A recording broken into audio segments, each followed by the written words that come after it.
Are you wondering what the new shorter GRE is all about? What does it mean for you as applicants and test takers? Well, this episode is for you because that's exactly what we're going to discuss.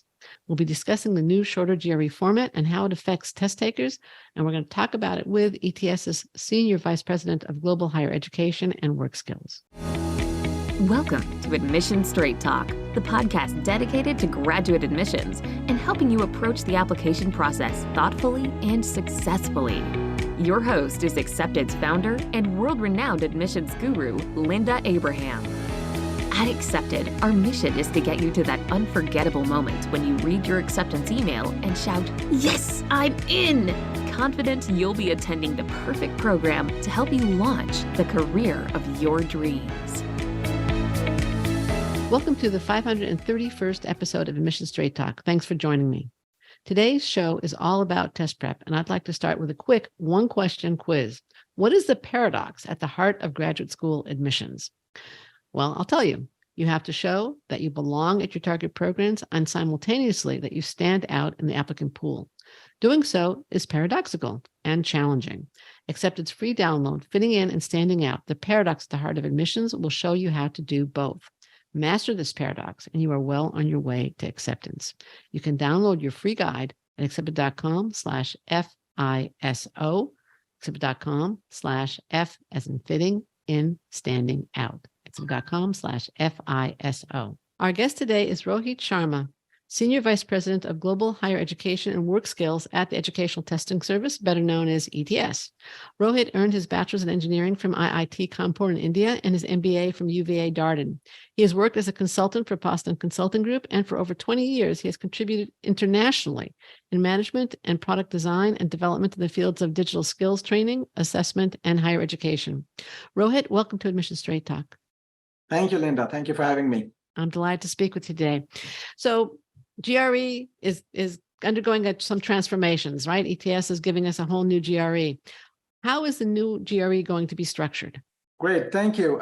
First of all, the GRE is going to be similar in many ways to the old one in terms of having the same three sections that we have always had, which is the verbal reasoning, the quantitative reasoning, as well as the analytical writing section. So those three things remain unchanged. But the big news here is that the time that the test used to take previously, which was close to 4 hours, is going to be reduced in half to just shy of 2 hours. So that's a big change that we are making. And then I assume you're not sacrificing any kind of predictability or validity to the test in cutting it in half.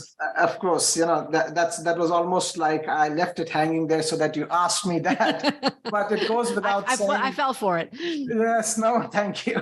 But it goes without saying that, as you know, ETS has a very long history of over 75 years that we have been around.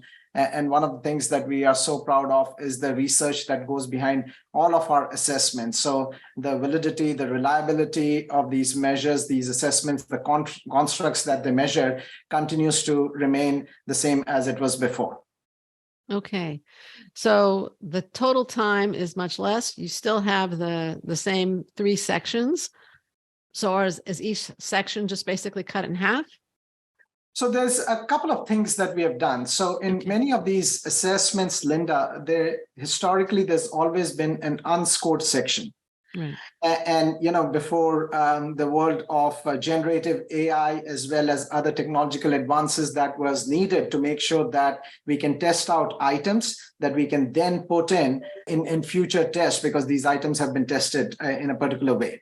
So first of all, we removed that unscored section. So that itself reduces a certain amount of time. The second thing we did was in the longer version of the test, which is the current one, there was a break after in midway for around 10 minutes. So we removed that, given that the assessment is now shorter. And then we looked at each one of our sections, and over time, as research advances has been made, as technological advances have been made, we have updated our item banks, the question types, so that we are able to measure the same constructs, whether it's around verbal reasoning or quantitative reasoning, with lesser number of questions. So then the third thing that we did was to reduce the number of questions in each of the three sections. All right. So the main motivation was that you feel that with current technology, current understanding of testing, you needed fewer tests to have to fewer questions rather to have a valid test? Is that kind of what was going on? Am I understanding you correctly? Yes. So look, we are constantly seeking feedback from our ecosystem, which we define is a two-sided marketplace. On one side, we have institutions that are consuming the outcome of these assessments as one of the many data points that they use in the decision-making process. And on the other side, there is the test taker who is taking the test. And as we all know that, the taking any kind of a test can be a stressful experience for many of us. We've all been through that. And so as we have constantly sought feedback from both sides, this was one of the areas that we wanted to make sure we are incorporating wherever technology has made progress, as well as our research methodologies have been updated of reducing the total testing time. So that was to ensure that we have a better test-taking experience. As well as from the institution side, we have also reduced the time it takes to deliver our results. Previously, it used to take around 10 to 15 calendar days, and we're reducing that by roughly half of that. And so the institutions, as well as obviously the test taker, would be able to get the results much sooner. And that's the start of a journey in our continuous improvement that we are doing. So this has been in the works for a while. It's not something that happened suddenly. No, it's not that we woke up one day and said, let's, reduce it. Yeah, exactly. There's a lot of work that continues to happen over years and months, making sure that we are at a point where we are then able to announce it to the outside world, because we've been testing many of these things behind the scenes. Got it. When is the change occurring? So the test administration starting in September, I'll look at the actual exact date, starting on 22nd of September. Any new administration that is going to happen starting 22nd of September will be this modernized version of the test, the shorter length and time. Got it. Would there be any reason why somebody would want to rush to take the new test? I mean, is prep material out? Are the test prep companies prepared for the change? Or does they even need to change anything because the test is basically testing the same thing? I think there's one section you dropped, right? Or no? No, we did not drop. You didn't drop any sections. So the content is the same. Exactly. So the content is the same. We have reduced the number of items in each of the content. So right. I think what you were probably referring to is in the analytical writing section. We used to have two items and we dropped one of those items. But look, I think as people who are preparing for this assessment, if they feel that they are ready, they've done the right preparation, and they have scheduled their exam in the next couple of months before September 22nd, they should go ahead and take it. There's no reason to wait. But for those who are starting the preparation and also have the flexibility for the schools for which they are applying, when is the deadline, perhaps always taking a shorter test is more palatable to some folks. And so a lot of folks, so they may choose to wait a bit, but there's no difference from a test prep standpoint, because even those who are in the test prep business, so as to speak, it's the same items, it's just the item types have been reduced. Got it. Why did you remove you mentioned that you removed the essay. It was the analyze and argument essay. Why was that the one that got the boot? Kicked out? So again, this goes back to the research that we put behind all of our assessments. So that analytical writing section had two components. One was analyze an issue, and the other one was analyze an argument. The latter one is the one that we dropped. As you look at these two topics, essentially, in many cases, they were quite similar. It is essentially looking at, taking a particular topic and making sure that you're able to put forth a compelling argument that is backed by evidence, your sentence construction is appropriate, and you follow a logical pattern as you think about it so as to present the right evidence supporting your argument. And so whether it's analyzing an issue or, analyzing an argument, many of those things were similar. In analyzing an issue, one of the things is it brings out also more creativity or originality from the candidate, because this is taking something that is, quite broad in scope and asking somebody to take a point of view on that. And so it brings out that aspect of somebody's skills as well, communication skills as well. And so we thought, in the grand scheme of things, as you weigh the pros and cons of both of that. That came out slightly ahead. And this is also the feedback that we got from institutions that used to look at these scores while accepting or looking at candidates and evaluating candidates holistically. Okay, great. Is there going to be any change in the price for the shorter exam? No, we are keeping the price the same. As you can imagine, with many of these things, the price is reflective of both the quality and the complexity and the technology and the research that goes behind any of these assessments. Right. Not the time of the test taker. that is just one factor amongst many factors. Right. Hopefully, candidates place a value on convenience and us giving back 2 hours of their life. Right. How is scoring going to change, or is it going to change? Actually, no, it's not going to change. And that's one of the things that we have worked very hard, and that's why it has taken us some time to get to this point. The score scales that are there, in many cases, these are embedded, rightly or wrongly, in many of the admissions process. And so once you start to change the score scale, it becomes a bit challenging to roll out any changes that we are doing on the assessment. And the last thing we wanted to do was to make sure that we disrupt the admissions process, both on the education institution side, but also on the test taker side. And so the score scales remain exactly the same, which is, between 130 to 170 for our verbal reasoning as well as quantitative reasoning, and a score scale of 0 to 6 on the analytical writing. Right. No, I think it's a major advantage because both the institutions and the test takers are comfortable with it and they know how to interpret it. Yes, absolutely. Yeah. Now, one of the purposes of an aptitude test is to predict future performance. At least that's what I always was told. How has ETS researched or confirmed that the new shorter GRE is going to be at least as predictive as the older, longer GRE? So I want to start off by making a note that the GRE is not an aptitude test. I think one of the things that as we think about, and there's broader perception out there that the GRE is also predictive of performance. I think we have always positioned GRE as a graduate readiness assessment. Are you ready for graduate work or not?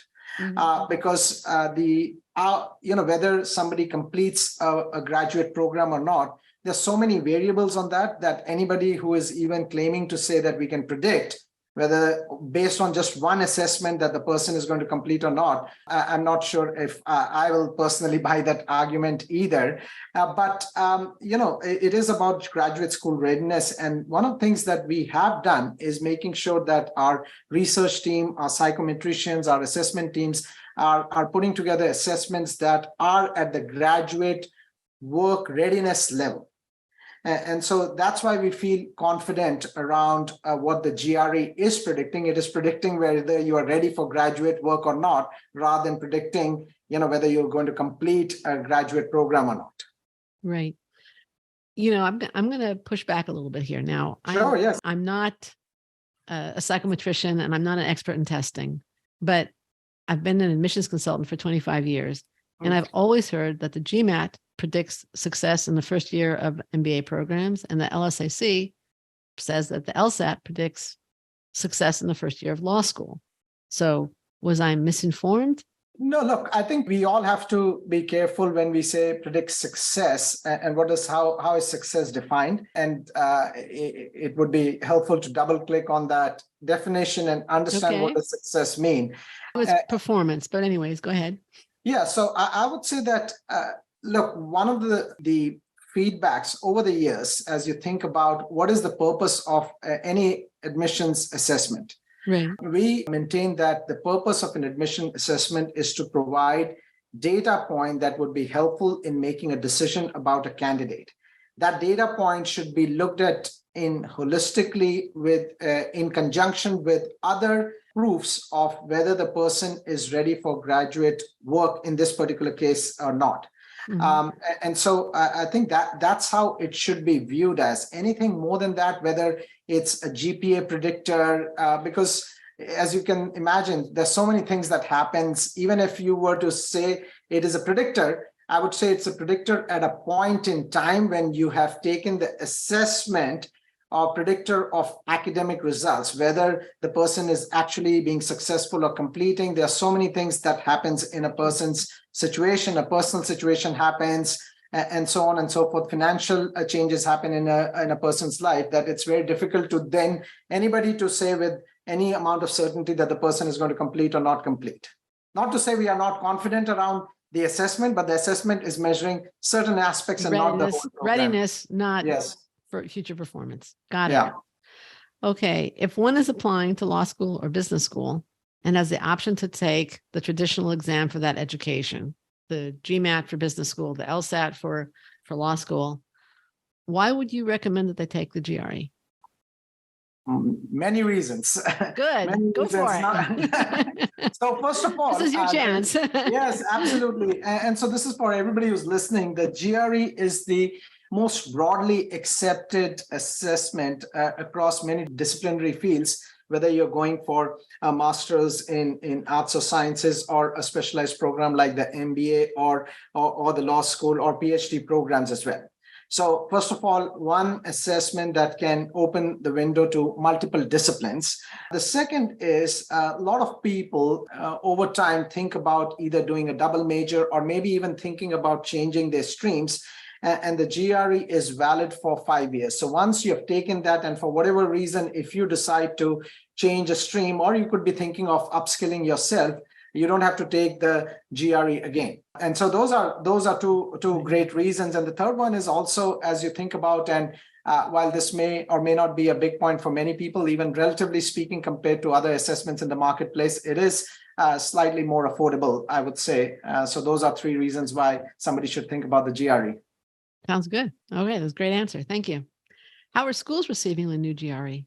Are they happy about it because they get score reports faster? And no, it's been great reception. Honestly, I think as schools were in some ways waiting for some changes and innovation to happen, this is an assessment that has largely remained the same for a long period. And a couple of things that the schools are excited about. First of all, there's no changing in the score scales. We just talked about that, and that's something that will then allow them not to alter their admissions process. So that's a big welcoming factor for everybody. They're also very happy that we have retained the analytical writing section, because as you look at some of the other assessments that are in the marketplace, and I shall not name them, some of them have decided to take out the analytical or the writing section. And one of the feedback we have gotten is that now, especially, I think the world has changed so fast in the last 6 months in the world of ChatGPT, understanding whether the writing sample is authentic or not is going to be really important. And so by having part of the assessment that assesses that capability is important. And so schools are very complimentary that we have kept that. In fact, we've gotten great feedback from several different schools, including Vanderbilt, including the Tuck School of Business at Dartmouth. So it's been great feedback so far. That's great. Yeah, that is a very good point. Now, one of the trends in higher ed, certainly since 2020, but I think it even started before that, is to move away from testing. And more graduate programs have gone test optional or are issuing test waivers or simply not requiring a test. And they're sometimes criticized for increasing inequity and lack of diversity in higher education. How would you, well, two questions. First, what is the best benefits of having a test and test score for applicants when the test is optional or waivers are issued? And then we'll get to the equity question next. Great. So we strongly believe, and this has been the feedback also that we have gotten from several candidates that have taken the GRE, that GRE scores enable prospective applicants to differentiate themselves from other applicants in the field. So that is clearly one advantage a person with a GRE score could be getting as their application is being evaluated, that they have a GRE score, which is, a great indicator of their graduate level readiness. I think the second is, I also feel that as you embark on this any kind of a graduate program, it is a commitment you're making to yourself.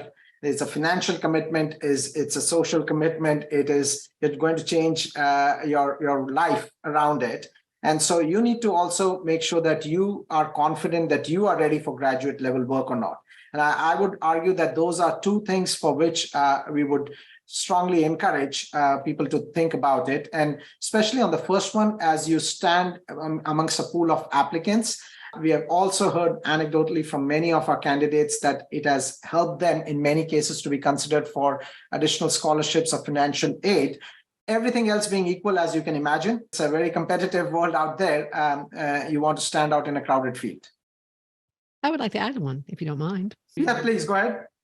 And that is if somebody, let's say, was immature in college and their grades were not the best, maybe until their senior year, or they weren't the best. One of the ways to showing academic aptitude on the graduate level is to take the GRE and get a good score. Absolutely. No, thank you. Thank you. Right. You hit the nail on the head on many cases where people, for a variety of reasons, their undergraduate education did not pan out as expected. Like you said, and that is a great point, Linda. All right. So now getting to the equity question. Again, aptitude tests are sometimes criticized for increasing inequity. How would you respond to that concern? I would say that we need to take a step back as a society and in this particular issue of why are tests being made optional. And I would argue that it is at this point largely a US institution phenomena. And it is largely driven by, I would say, commercial decision making. As we are all aware that the higher education institutions in the US are seeing an enrollment decline. And part of the variety of reasons behind that, and that will probably require another podcast, but part of it is the high cost of education, right? And as a result, people, whether they are able to see the return on their investment in education or not, we still strongly believe that long-term education is a great investment in somebody's own future. And so if you are an admissions director, or even a vice chancellor at a particular institution, and you are looking at how do I get more students, you want to remove every friction point that is there in the process. And so many of the decisions around, not all, but many of the decisions around making test optional or waiving a particular assessment is driven because of that.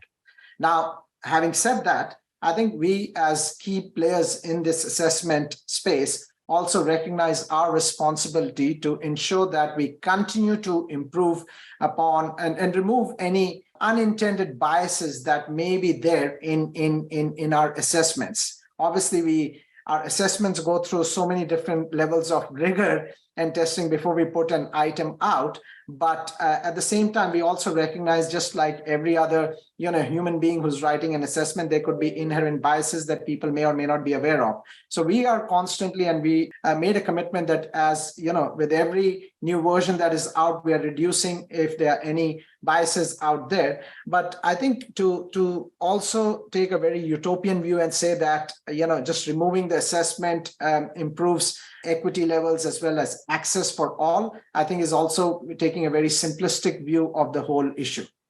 Maybe throwing out the baby with the bathwater? Yeah.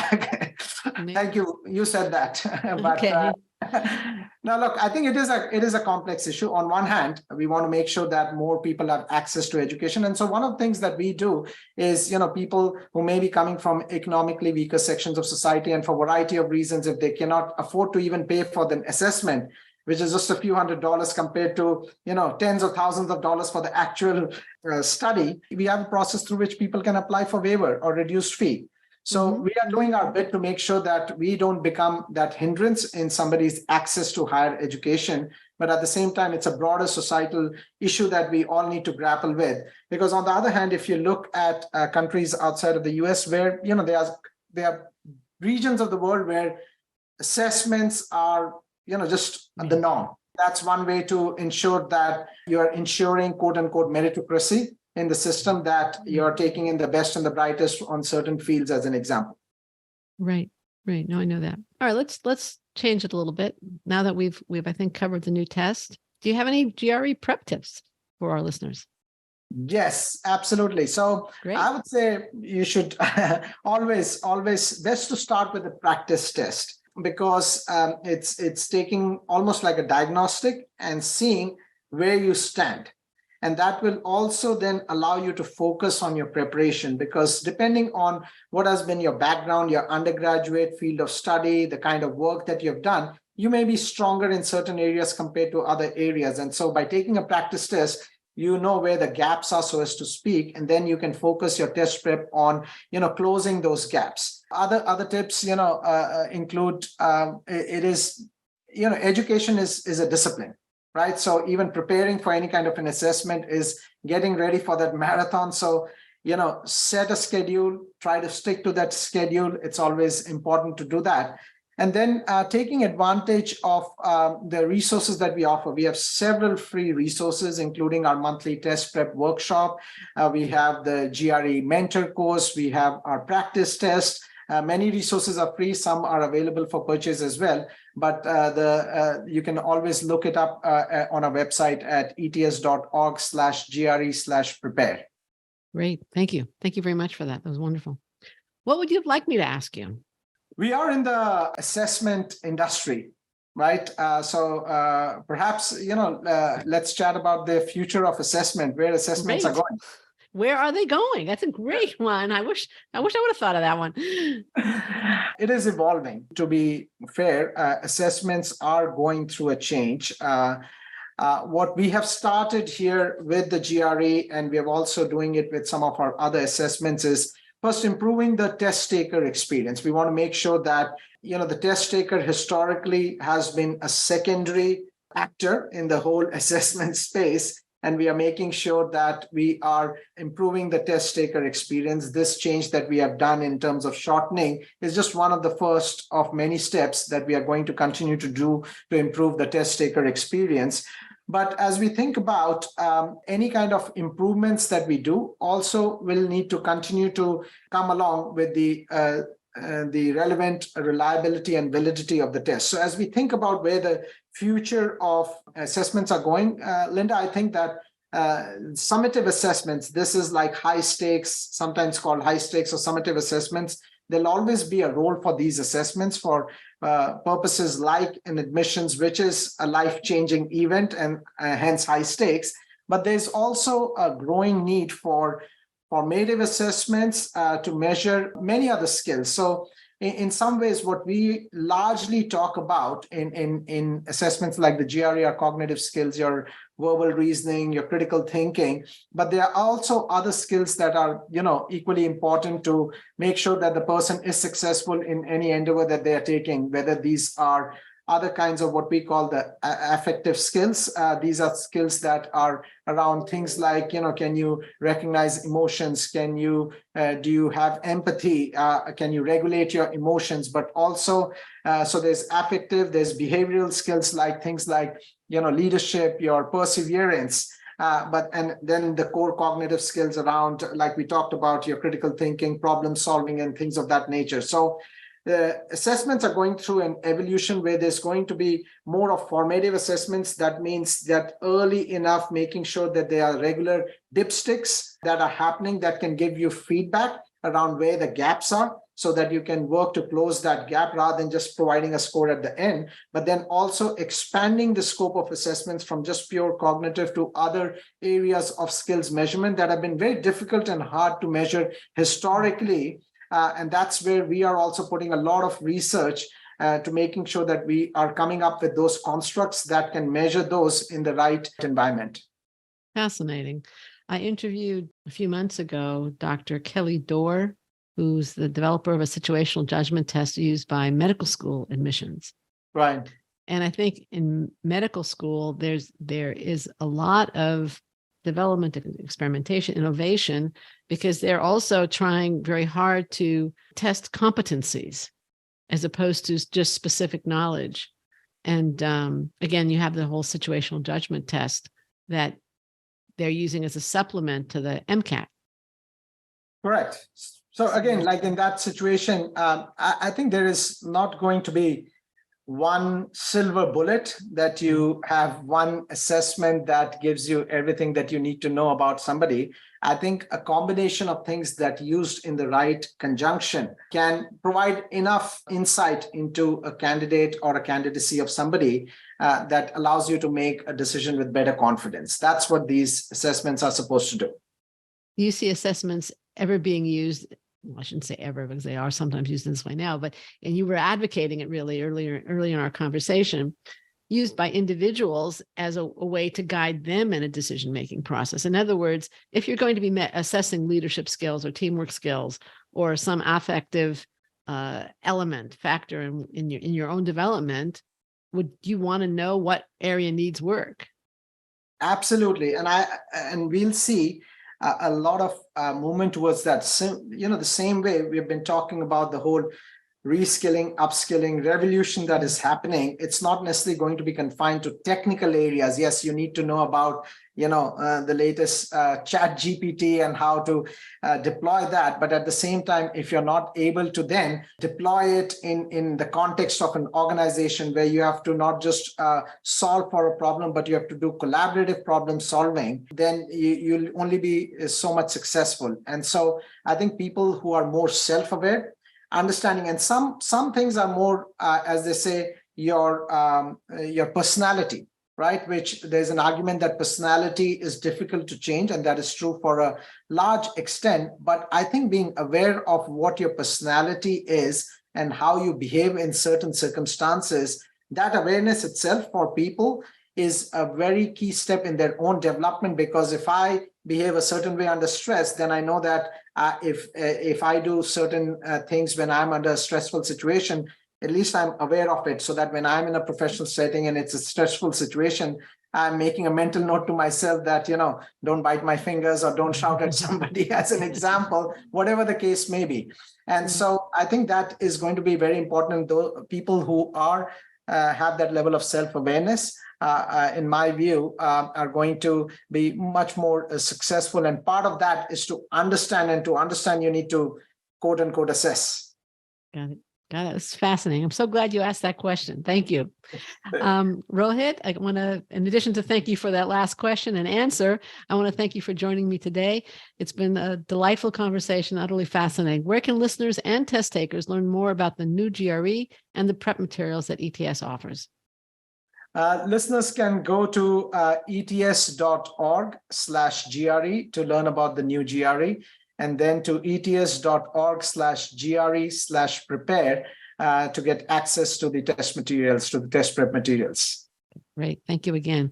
We'll include links in the show notes at accepted.com/531 to the 2 pages that Rohit just mentioned, as well as other links to related articles and interviews. Listener, thank you too for joining Rohit Sharma and me for our 531st episode.